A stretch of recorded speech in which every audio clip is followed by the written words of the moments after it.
Son Excellence Messier le Président Donald Trump écoute bien ceci. L'inspiration n'est pas américaine. Dieu n'a pas écrit une Bible pour les Américains. L'inspiration n'est pas nigériane. L'inspiration vient du Saint-Esprit. Que tu sois congolais, Mutandu, si tu ouvres la Bible et tu permets au Saint-Esprit de t'enseigner, tu recevras le message de Dieu pour le monde. Et tu n'as pas à dire, les Américains ne prêchent pas ça, c'est pourquoi tu ne veux pas prêcher ça. Est-ce que ce sont les Américains qui doivent appeler? Ces derniers temps, le courant actuel, le voici. Le courant actuel veut dire quoi? Est-ce qu'il y a une nouvelle Bible qui vient d'être écrite? Ainsi, qu'est-ce qui nous arrive? Si les Américains le font, même si ce sont des bêtises, on les croit. Bien aimé, c'est pas parce que les gens croient en une chose qu'elle est devenue vraie. Parce que 1000 personnes peuvent dire que 2 plus 4 égale à 7, c'est toujours faux. Une chose ne devient pas vraie parce que plusieurs personnes y croient. 2 plus 4 égale à 6, même si c'est une personne qui le dit. Mais si 1 million de personnes disent 2 plus 4 égale à 7, c'est toujours faux. Et oui, et tous ces musulmans vraiment, et tout cela, oui, parce que c'est ce qui nous arrive maintenant. Et toutes ces personnes maintenant qui croient en autre chose que le christianisme. Est-ce que le christianisme est toujours vrai? Le christianisme reste vrai même s'il n'y a qu'un seul chrétien sur la terre. Oh, donne-moi un amen que je te parle. Le christianisme reste vrai même s'il n'y a qu'un seul chrétien sur la terre. Bien aimé, le christianisme ne sera pas vrai les jours que les églises grandiront. Car il est venu comme la lumière dans les ténèbres. Il y avait les ténèbres, mais la lumière. Il n'est pas devenu la lumière lorsqu'il y a eu plusieurs lumières, mais il est la lumière lui seul. Et s'il y a 2-3 personnes, il est toujours la lumière. La parole de Dieu ne devient pas la parole de Dieu parce que nous la croyons.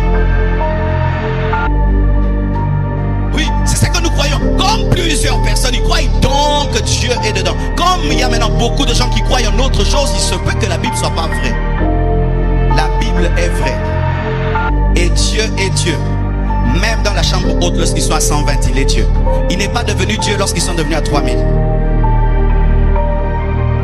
Ne soyez pas impressionné par toutes ces fausses doctrines qui pullulent aujourd'hui. Que les musulmans fassent des plaintes dans les stades, les témoins de Jéhovah des plaintes dans les stades, la Bible reste la Bible. Et si tous les chrétiens vont abandonner Dieu, Dieu reste Dieu.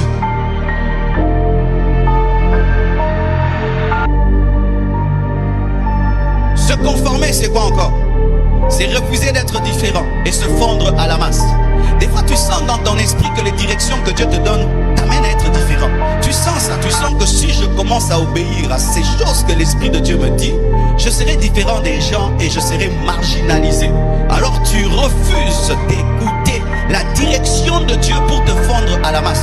Mais sachez bien aimé que quand tu te fonds à la masse, tu deviens la masse. Mais Dieu n'a pas créé la masse, il a créé un homme dans la masse. Dieu est un Dieu de particularité. C'est pourquoi même les hommes, même si nous avons tous 5 mains, nous avons des paumes de main, nous avons des lignes, personne n'a l'empreinte de l'autre. Même les jumeaux n'ont pas une même empreinte. Même les jumeaux n'ont pas un même timbre vocal. Dieu crée des personnes particulières. Tu es particulier, tu es unique dans ta création. Et pourquoi est-ce que ta spiritualité sera la spiritualité de la masse alors que ta création est particulière? Oh, Shambroto Sakaya. Oui, c'est pourquoi n'écoute même pas la parole comme ton voisin parce que tu n'es pas ton voisin. Toi tu sens l'envie de dire alléluia, dis alléluia. Lui quand il écoute, il encaisse. Mais toi tu dis alléluia, dis alléluia. Ne vous fondez jamais à la masse, vous êtes unique, vous êtes unique, vous êtes unique. Tu te retrouves dans un bus, tu sens l'envie de chanter, commence à chanter. Tu te retrouves dans un ascenseur, tu sens l'envie de danser, danse le Seigneur. Ah oui, tu te retrouves à l'université, tu sens l'envie de parler en langue avant d'aborder la mathématique, tu le fais. Tu te retrouves dans une fête et tu veux bénir la nourriture avant de la manger, bénis-la. Tu es unique, tu es particulier, tu ne dois pas te fondre à la masse. Et tu ne dois pas dire qui a fait ça avant que je le fasse, parce que Dieu avant toi n'avait pas créé un autre toi. Si vous voulez que je puisse faire comme tout le monde, montrez-moi un Marcelo qui existait avant moi. Je suis l'unique Marcelo. Depuis que le monde existe, je suis l'unique Marcelo qui a foulé cette terre. Et le jour de mon départ, il n'y aura pas un autre Marcelo. Toi aussi tu es unique et ta spiritualité doit être unique. Bien aimés frères et sœurs, il n'y a pas deux Moïse, deux Élie ou deux Élisée. Tu es unique. Laisse-moi comme ça. Alléluia. Mais qu'est-ce qui nous arrive? Tu veux faire une chose qui a déjà fait ça. Avant Abraham, quel est le père qui a ça à Dieu. Avant Abraham, à qui Dieu a dit tue ton fils. Si maintenant il disait Seigneur, tu as dit ça à qui pour que je le fasse? À personne. Je commence ces choses avec toi. Dieu commencera des choses avec toi. C'est pourquoi tu n'as pas besoin de permission des autres. Si tu es convaincu que c'est Dieu, fais-le, fais-le, fais-le, fais-le, fais-le, fais-le, fais-le, fais-le, fais-le, fais-le.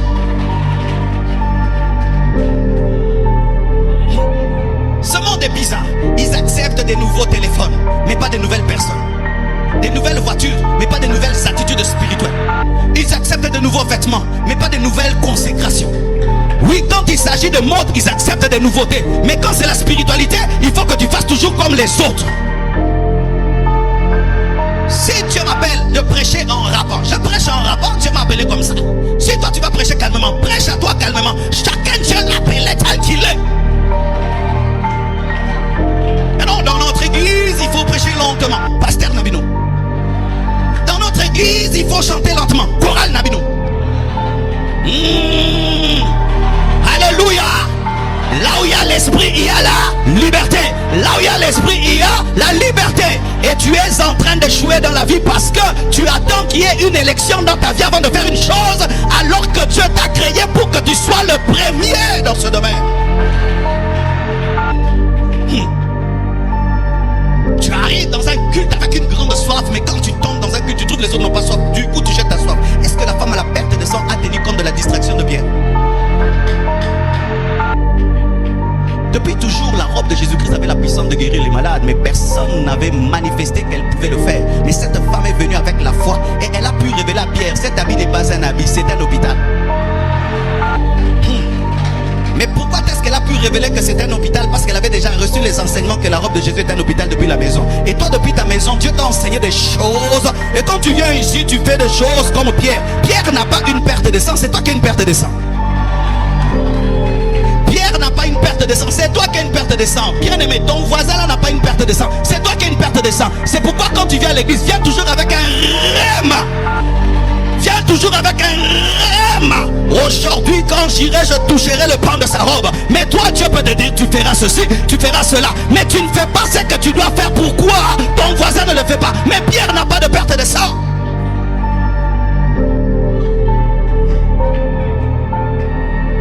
Alléluia. Ne pas se conformer. Bien aimé, ne le faites pas. Se conformer au siècle présent, c'est tomber dans un suivisme mortel. Un suivisme mortel. Paraît-il que si tu prends les brebis, tu les mets en file indienne et tu les conduis toutes vers un trou, toutes tomberont dans le trou. Parce que les brebis, paraît-il, suivent toujours celui qui est devant. Et s'il y a 100 brebis, la première tombe dans le trou, la deuxième tombera, la 50e ne dira pas, mais qu'est-ce qui arrive? Nous tous nous tombons dans le trou, moi que je m'échappe. Non, elle va suivre les autres parce que les brebis ont un suivisme mortel. Bien-aimés frères et sœurs, t'es-tu déjà posé des questions sur ce que tu suis? Si ce que tu suis a tué tes prédécesseurs, ça te tuera aussi, ce n'est qu'une question de temps. C'est pourquoi, bien-aimé, moi je prends certaines décisions rien que par rapport à ceux qui sont devant. Si ceux qui sont devant tombent dans un trou, donc ce n'est pas le bon chemin, je change de chemin. Ainsi je peux regarder mes aînés spirituels, je vois leur leadership, leur manière de servir Dieu, et je vois qu'ils finissent mal. Du coup je change. Je n'ai même pas besoin d'arriver là-bas pour changer. Je change déjà de trajectoire parce que vous aussi là, ma belle, on appelle aussi là, ma belle. Ah oui, ces choses-là, tu prends la femme en Europe, les enfants en Europe, toi même ici. Je ne ferai jamais. Pourquoi? Parce que d'autres l'ont fait. C'est ma belle, on appelle ça la tête. Je ne le ferai jamais. Je ne ferai jamais. Oh non, ma femme va en Europe, elle habite l'Europe et moi je reste ici en train de servir Dieu. Jamais. Moi je vieillirai comme Daisy Osborne et Osborne. Moi et ma femme à côté. Pourquoi? J'ai vu que ça marche. Mais l'autre là, ça ne marche pas. Et si là, ma belle. Comment est-ce que c'est quand Dieu t'élève, tu deviens un grand homme de Dieu, tu es rempli de richesses, que tu décides que tu dois vivre comme un célibataire?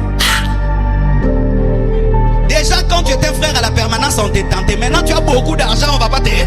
Ah, laissez ces choses-là. Moi je ne suivrai jamais ça.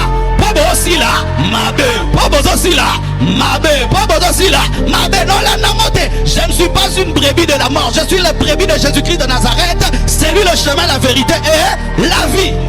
Il dit là où je serai, vous aussi vous serez. Et Jésus-Christ, le jour qu'il vient pour le millénium, il ne laisse pas Jésus-Christ, il ne laisse pas l'église au ciel, il descend avec l'église sur terre. Si Jésus-Christ se fait accompagner de sa femme et toi, tu n'as pas compris. La Bible nous dit que lorsque Jésus-Christ viendra pour le millénium, il viendra avec l'église régner sur la terre. Il ne va pas laisser l'église pour dire moi je suis Jésus. Alors que Jésus-Christ n'a pas de problème sexuel, mais lui il vient avec son épouse. Mais toi maintenant, c'est quand tu deviens très très riche avec une grande église que tu décides que la femme en Europe pour les enfants. Moi je n'ai pas épousé ma femme pour les enfants. Que les enfants aillent étudier ma femme ici, on ira vous visiter ou viendrez nous visiter. Oui, bien aimés frères et sœurs, lorsque Dieu commence à vous bénir et vous commencez à avoir des idées, ma femme doit vivre en Afrique du Sud, en Europe pour les enfants, c'est démoniaque.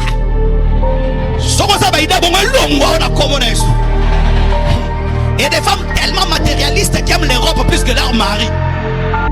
Des femmes tellement matérialistes qui aiment l'Afrique du Sud plus que leur mari. Est-ce que tu t'es marié pour l'Afrique du Sud ou pour l'Europe? Tu t'es marié pour vivre avec ton mari.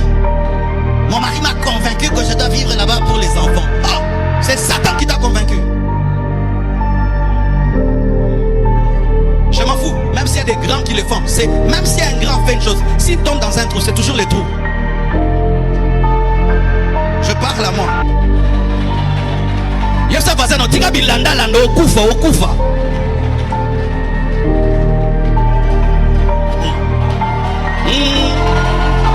Bilanda landa. Dans le froid, l'autre enlève sa couverture et toi aussi tu le suis alors que toi tu as un problème de poumon.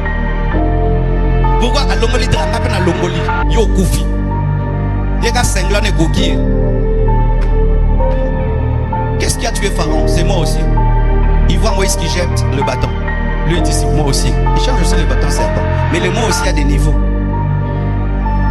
Il voit maintenant Moïse traverser la mer Rouge. Il dit aussi moi aussi. Là il meurt. Pourquoi? C'était un niveau. Toi tu suis tout ce qui se passe à côté de toi. Le voisin fait ça, toi aussi tu fais. La voisine fait ça, toi aussi tu fais. Un jour on raconte l'histoire d'une femme qui admirait beaucoup un autre couple. Pourquoi? Parce que chaque fois que l'homme sortait de la voiture, il ouvrait sa porte et allait vers la femme et il ouvrait la portière. Alors il a commencé à dire à son mari, tu ne m'aimes pas, pourquoi? Mais regarde le voisin, il ouvre toujours la porte à sa femme. Cette femme avait un bon mari qui prenait soin d'elle, qui ne la battait pas, qui ne faisait jamais de mal. Mais lui, il n'ouvrait jamais la porte de la voiture. C'était ça son seul défaut. Maintenant l'autre a voulu détruire son mariage seulement pour une porte qu'on ouvre. Et un jour, ils achètent une nouvelle voiture. Et la voisine regarde, vraiment il va encore ouvrir la portière de la nouvelle voiture. Cette fois-ci il n'ouvre pas. Et puis il va suivre les voisins et dire, mais qu'est-ce qui se passe dans votre couple? J'aime beaucoup votre couple. Vraiment j'apprécie comment est-ce que madame en ouvrait ta porte. Madame dit non, il n'ouvrait pas parce qu'il était galant. C'est parce que cette porte était bloquée, elle ne s'ouvrait que par des oh bon, libala pona porte, ebite prani ba fongolango, libana yo kanti galanterie nzoka, ezana pan. N'enviez jamais les autres. Aimez la manière dont Dieu vous dirige. Je dis n'enviez jamais les autres. Aimez la manière dont Dieu vous dirige. N'enviez jamais les autres. Acceptez la manière dont Dieu vous bénit. Aimez votre vie.